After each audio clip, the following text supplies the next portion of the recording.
Bonjour, bienvenue dans cette nouvelle édition de votre JT Agri85 TV. Cette semaine, nous nous trouvons à la rencontre régionale ovine des Pays de la Loire. Retrouvez le reportage complet dans votre journal. Tous les 2 ans se tient la rencontre régionale ovine des Pays de la Loire. Cette année, c'est une exploitation située à Sainte-Cécile, en Vendée, qui a accueilli l'événement mardi 27 septembre. Ça permet aux agriculteurs, aux éleveurs de se retrouver ensemble.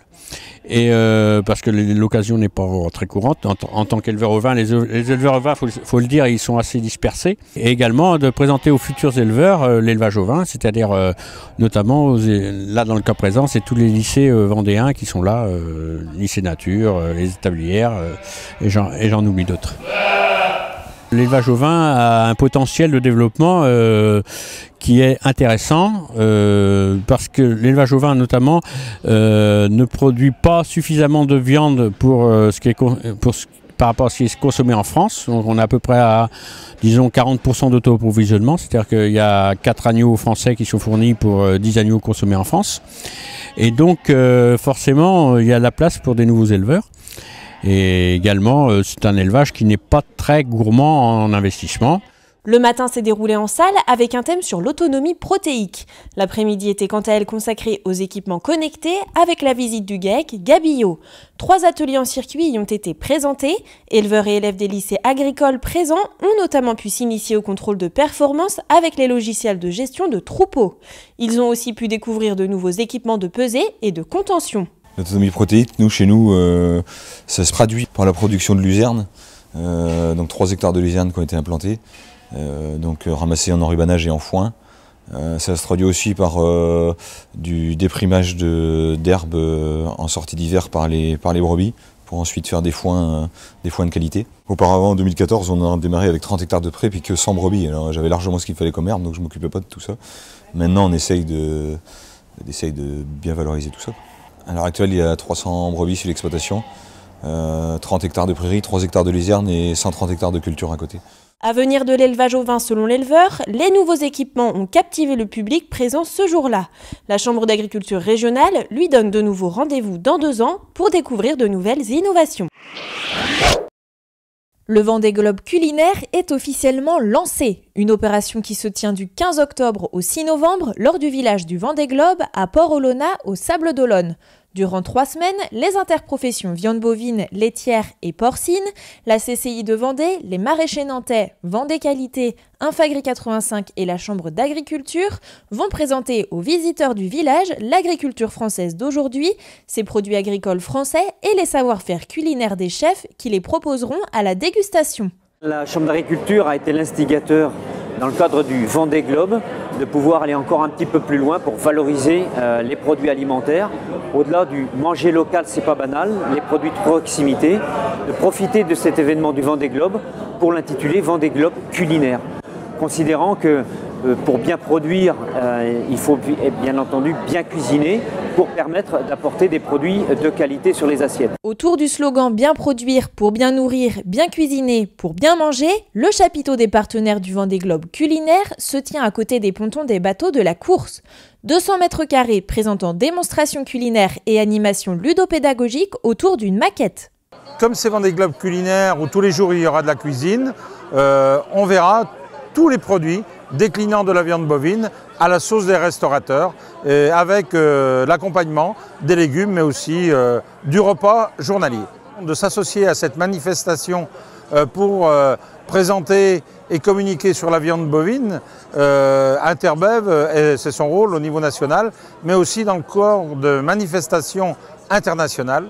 Et le Vendée Globe pour nous est une manifestation internationale où il passe plus d'1 million de consommateurs, plus qu'au Salon de l'Agriculture où il y en a 700 000, donc c'est très important d'être présent ici. Nos 120 collaborateurs qui travaillent quotidiennement sur les ports feront en sorte que les produits qui seront présentés seront bien sûr du jour, avec les professionnels, les marins. Vous savez qu'il y a 270 marins en Vendée, que c'est important, qu'il y a 4 ports de pêche, 4 criers, et que tous les jours on travaille pour apporter du poisson de nos côtes et qui soit le plus frais possible, de manière à ce que la Vendée culinaire, ce ne soit pas simplement un slogan, mais que ce soit une réalité dans nos assiettes. Et cet événement va porter, je pense, la production en général encore un peu plus loin. Et c'est vrai que quand on voit l'importance de cet événement, qui est quand même un peu surprenante, eh bien on peut que s'en réjouir et je pense qu'on peut aussi s'en féliciter tous. Le Vendée Globe culinaire vous donne rendez-vous du 15 octobre au 6 novembre au village du Vendée Globe, au Sables d'Olonne. Nous avons appris en début de semaine dernière que le ministère de l'Environnement et de l'Agriculture était en train d'abroger l'arrêté de 2006 qui stipulait sur la mise en marché et l'utilisation des produits phytosanitaires. Cette abrogation remet en cause beaucoup de choses au niveau agricole, revoit beaucoup de zonages, entre autres les ZNT. Ça serait une perte, s'il venait à se mettre en place, ça serait une perte énorme pour l'agriculture, autant sur la partie grande culture, maraîchage, arboriculture et autres. Il est hors de question que les normes franco-françaises se mettent en place. On nous avait promis un arrêt de pression de normes environnementales. Donc à nous maintenant de faire le nécessaire sur le terrain. Donc la journée du 3 octobre a été prévue pour interpeller dans chaque circonscription l'ensemble des élus, qu'ils soient députés, sénateurs, conseils départemental ou maires simplement, les décideurs en quelque sorte, pour qu'ils remontent au créneau à nos côtés, pour arriver à faire annuler justement cette abrogation et garder l'aspect de mise en marché, de traitement des matières premières ou des matières actives que nous avions jusqu'à maintenant. C'est une rencontre de terrain, c'est pour leur expliquer sous forme simplement de carte l'idée de l'impact que pourrait avoir cette abrogation.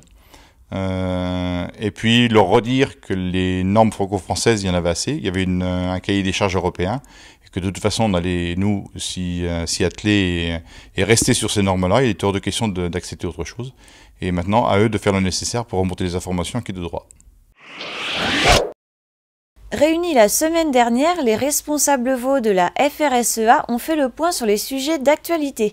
Les premiers résultats de l'enquête 2016 de l'Observatoire des veaux de boucherie ont été présentés aux membres de la section. 4 réunions de restitution sont prévues pour la fin d'année, notamment le vendredi 16 décembre à la Vairie. Côté conjoncture, la section a noté une offre adaptée à la demande cet été et un écoulement des volumes qui semble ralenti en septembre. Le bonheur, ça se cuisine. Vendredi 14 octobre à La Roche-sur-Yon, les rencontres Racine seront dédiées à l'alimentation. Au programme conférences, ateliers et spectacles. À noter la présence de Babette de Rosière, chef et chroniqueuse culinaire. Félicitations à tous les gagnants du jeu Carte Moisson.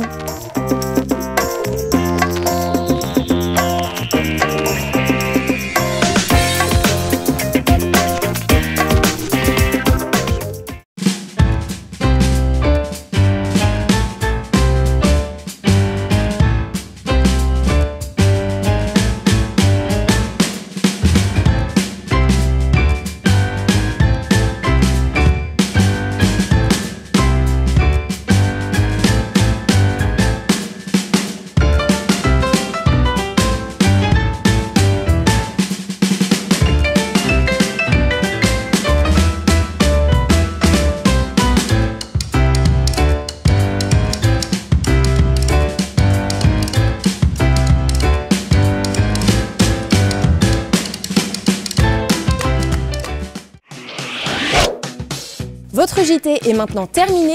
N'oubliez pas, l'info continue sur agri85.fr.